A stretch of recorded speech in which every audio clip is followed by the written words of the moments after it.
আমি একাকিত্বের সাথে আপোষ করেছি। শুনে অবাক হচ্ছ তো? হ্যাঁ, আমি আপোষ করেছি একাকিত্বের সাথে, যা তোমার চেয়ে ঢের ভালো, যার ব্যক্তি পায়ের নখ থেকে মাথার চুল পর্যন্ত কখনো নিঃসঙ্গ ছাড়ে না আমায়। রাতের নিস্তব্ধতা নেমে এলে ক্রমশ আসক্তির আলিঙ্গনে জড়িয়ে রাখে আমাকে। দিনের আলোয় স্পষ্ট হয় একাকিত্বের সঙ্গ চিহ্ন। এই একাকিত্ব তোমার মতো না, যা আংশিকভাবে পেয়েছি আমি। এই একাকিত্বের স্বাদ নিংড়ে নিয়েছি আমি, খুব উপভোগ করছি। আমার অনুমতি ছাড়া একটি পাও ফেলে না অন্যত্র।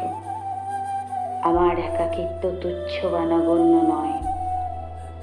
আমার একাকিত্ব অসীম, অনন্ত। আমার একাকিত্ব দুহাত উজাড় করে সমর্পণ করেছে আমাদের।